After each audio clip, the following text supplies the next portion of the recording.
వ్రతశాల ఇది నా యేసు నివసించశాల. ఆమోసు గ్రంథం 9వ అధ్యాయం 11వ వచనం. పడిపోయిన దావీదు గుడారమును ఆ దినమున నేను లేవనెత్తి దాని గోడను బాగుచేసి దాని పోయిన చోట్లను బాగుచేసి ఎదోము శేషమును నా నామం ధరించిన అన్యజనులందరినీ నా జనులు స్వతంత్రించుకొనున్నట్లు పూర్వపు రీతిగా దానిని మరలా కట్టుదును. దేవుడి శ్రేష్టమైన మాటలు దీవించి ఆశీర్వదించునుగాక. దేవుడు పడిపోయిన వ్యక్తిని లేపి అని వ్రాయబడింది. ఎవరు పడిపోతూ ఉంటారు చెప్పండి? రోగంతో ఉన్నవారైతే పడిపోతారు, తిరుగుతుంటేనే పడిపోతారు, కూర్చొనే పడిపోతారు, పడుకొనే పడిపోతారు, పని చేస్తూ పడిపోతారు. ఎన్నో రకాలుగా వారు పడిపోతూ ఉంటారు.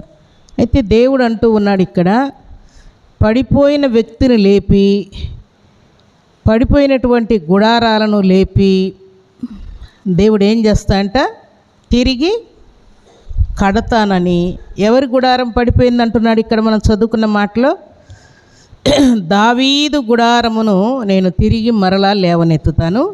ఆ గుడారం ఎక్కడెక్కడ చినిగిపోయిందో, ఎక్కడెక్కడ రంధ్రం పడిపోయిందో, ఎక్కడెక్కడ పాడైపోయిందో ఆ ప్లేస్ అంతా కూడా నేను క్లీన్ చేస్తానని దేవుడు సెలవిస్తూ ఉన్నాడు. అంటే దావీదు గుడారం అనగా దావీదు యొక్క ఆత్మీయ జీవితం. దావీదు పాపం చేసి ఏ పరిస్థితుల్లో పడిపోయాడో, ఎక్కడెక్కడ దేవునికి అవమానం తెచ్చాడో, ఏ ఏ విషయాల్లో కృంగిపోయాడో, అలసిపోయాడో, వెనకంజ వేశాడో, అపవాదిని సంతోషపెట్టి దేవునికి అవమానం తెచ్చాడో, ఆ పరిస్థితులన్నిటిలో నుండి నేను దావీదును ఆయన గుడారమును లేవనెత్తుతానని దేవుడు తెలియజేస్తున్నాడు. ఈ సందర్భంలో భక్తులైనటువంటి దావీదే కాదు ప్రియులారా, మన జీవితాల్లో కూడా అనేక మార్లు మనం పడిపోయినటువంటి వ్యక్తులుగా దేవునికి కనబడుతూ ఉంటాం, కృంగిపోయినటువంటి వ్యక్తులుగా కనబడుతూ ఉంటాం. అలాగే అలసిపోయినటువంటి వ్యక్తులుగా, భంగమైపోయినటువంటి వ్యక్తులముగా మనం కనబడుతూ ఉంటాం. మన వ్యక్తిగత జీవితమే కాదు, మన కుటుంబము, మన సంఘం కూడా అలాగూ పడిపోయినట్లుగా దేవునికి కనబడినప్పుడు దేవుడు ఆ సంఘాన్ని, ఆ కుటుంబాన్ని, ఆ వ్యక్తిని ఆయన కొరకు లేపి నిలబెట్టి ఎలాంటి బలం కావాలో, ఎలాంటి ధైర్యం కావాలో, ఎలాంటి ప్రేమ కావాలో, ఎలాంటి విశ్వాసం కావాలో వాటన్నిటిని నింపి దేవుడు తన ప్రియబిడ్డలను నిలబెడతానని దేవుడు సెలవిస్తూ ఉన్నాడు. దేవుని సన్నిధిలో చేరినటువంటి దేవుని బిడ్డలమైన మన జీవితాల్లో అసలు మనం పడిపోయామన్న సంగతన్నా మనం గుర్తుపట్టాలి కదా. మనం పడిపోయినా కూడా మనం ఏమనుకుంటూ ఉంటాం? ఏం పర్వాలేదు, నేను జాగ్రత్తగా నిలబడే ఉన్నానని మనం అనుకుంటూ ఉంటాం. కానీ ఇక్కడ దావీదుని ఏమంటున్నాడు? పడిపోయినటువంటి దావీదు గుడారం నేను తిరిగి కడతానని దేవుడు సెలవిస్తున్నాడు. అపోస్తుల కార్యములు 15వ అధ్యాయం 17వ వచనం.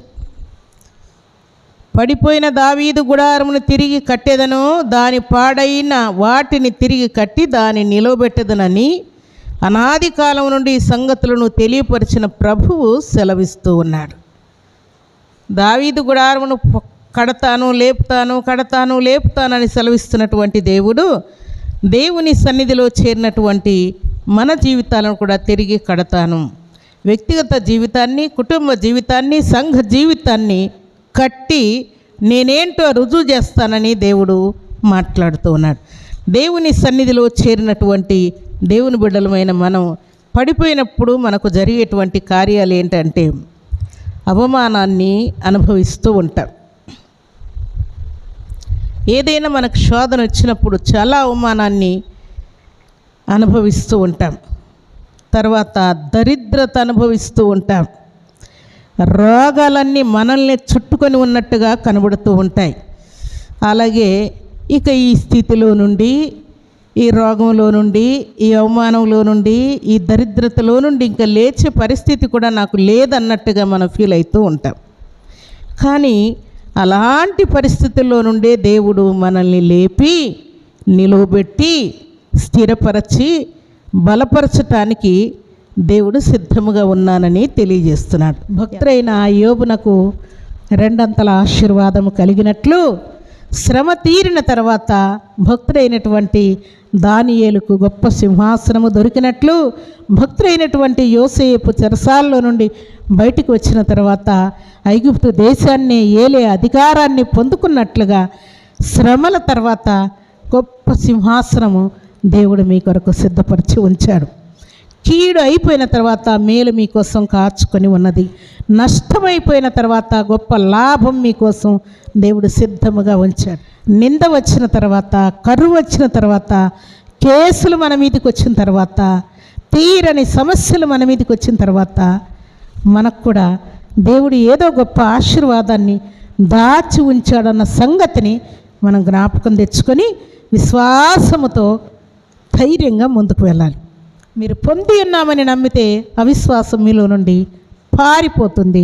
విశ్వాసముతో నింపబడతాడు. దేవుడు ఘనకార్యములు మీ జీవితాల్లో చేసి చూపిస్తాడు. కాబట్టి దేవుని సన్నిధిలో చేరిన మనం అనేకుల్ని పురికొల్పాలి, ప్రార్థనకు పురికొల్పాలి, విశ్వాసానికి పురికొల్పాలి, దేవునికి అర్పణివ్వడానికి పురికొల్పాలి, దేవుని మందిరానికి రావడానికి పురికొల్పాలి, రక్షణ పొందుటకు పురికొల్పాలి, బాప్తిసానికి సిద్ధపరచాలి, దేవుని యొక్క శరీరాన్ని రక్తాన్ని పుచ్చుకోవటానికి అనేకులను పురికొల్పే వారముగా మనం ఉండాలని పరిశుద్ధ ఆత్మదేవుడు కోరుకుంటున్నాడు.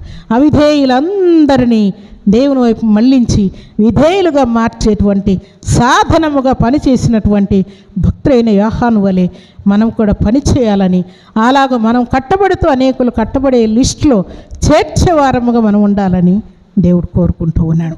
మీరందరూ కూడా అట్టి విశ్వాసంతో సాగిపోతూ దేవుని సన్నిధిలో సాక్ష్యం పలకడానికి తీర్మానం చేసుకొని దేవుడు మిమ్మల్ని గెలిపించబోతూ ఉన్నాడు. అలాంటి కృపా భాగ్యం సర్వశక్తిమంతుడైనటువంటి దేవాతి దేవుడు సర్వసమృద్ధిగా మనందరికీ అనుగ్రహించి ఆయన కృపలో వర్ధిల్ల చేసి దీవించి మెట్టుకు 30 60 100 ఆశీర్వదించి వర్ధిల్ల చేయునుగాక. ఆమేన్.